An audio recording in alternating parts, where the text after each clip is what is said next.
Bumili nga pala ako ng 4 na kamatis para sa escabeching toyo. Nag-request kasi si Mami siya, hindi ko nga alam kung paano lutuin niya. Ayan nga, at pinakilo ko na yung kamatis, sumabot siya ng 3.15. Mahal na talaga mga bilihin dito sa Dubai. Pumapatak siya ng mga 16 pesos ang isa. At ayun, pagkabayad ko, hindi ko na nilagay sa plastic kasi nga may bayad yung plastic dito eh. Buti na lang nandyan yung bag ko. Kahit saan pala ako pumunta, lagi kong kasama yan. Kulang na lang, pati isda, ilagay ko dyan eh. Ito nga, ayaw pang sumara. Oh, huwag ka sana masisira kasi wala pa akong pampalit sa'yo.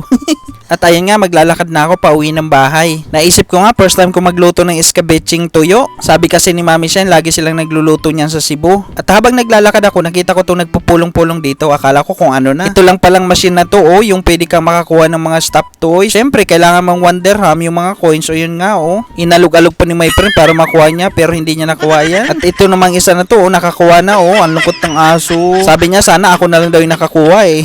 Nadaanan ko nga pala dito yung timplang alae. Masarap daw yung mga goto dyan, no? Talaga namang blockbuster. Pagdating ko nga sa bahay, agad ako nagsaing kasi nga wala kaming kanin. At ayan nga, hinugasan ko ng bigas, oh. Matagal nga pala ako maghugas ng bigas. Siguro mga 5 beses ko siyang hinugasan para mawala talaga yung mga mga dumi. Kasi alam mo naman, dami ng mga ginagamit ngayong mga fertilizer, di ba? Nakakasama kasi sa kalusugan yun, eh. At ayun, pagkatapos ko siyang hugasan, nilagyan ko na siya ng tubig yung sakto lang, sinukat ko. Tapos pinunasan ko yung puwet, tapos nilagay ko na dun sa rice cooker. At ito na pala yung pinaka-highlight, ito yung daing na tuyo, yan no. Pasalubong pa yan ng kapitbahay namin, galing General Santos. Salamat pala kay Donna at kay Loni. Sadyang napakabait talaga yung mga neighbors natin dito. Ayun nga, prepare ko na yung mga sasangkap na gagamitin natin. Meron tayo ditong bawang at sibuyas at kamatis. Hiniwa ko nga pala ito ng yung sakto lang, yung swabing-swabe lang. Ayan na, goods na yan. Binabad ko nga pala yung tuyo para mawala yung sobrang alat. Ayun, mag-start na tayong magprito. Ayan, malapit na rin palang maluto yung kanin. Sa mainit na pan, nilagay ko na yung mantika kasi magpiprito na ako. Ayan na nga, piniprito ko na. Bihira nga lang din pala ako magluto ng tuyo dito kasi nga yung amoy pumapasok sa kwarto. Kasi naman, hindi lang naman din kami ang nakatira dito. Marami ding ibang tao. Mga ibang lahi pa nga din kaming kasama dito. Baka hindi nila gusto yung amoy. Tapos ko siyang maprito gaya nito.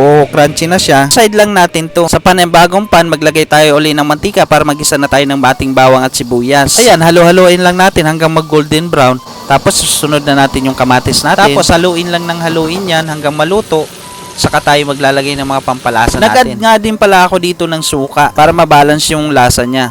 Tapos nag-add din ako dito ng paminta, pampalasa. Tapos nakita ko masyadong malakas yung apoy ko, pinahinaan ko siya. Baka kasi masunog. Tapos nag-add na ako ng sugar para mas matamis-tamis. Tapos yun, ihalo-haloin lang natin siya hanggang maluto. Ayan. Napakadali lang palang lutuin ito. Akala ko napakahirap. At ayan nga, binalik ko na yung naprito nating mga toyo sa kadilis. Napakabango na nga. At excited na ako. Nagugutom na ako.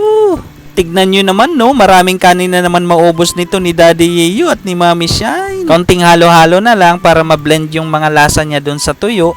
Ayan, goods na yan. At ayan, luto na. Ayan, nagpakwit pa nga ako dyan, oh.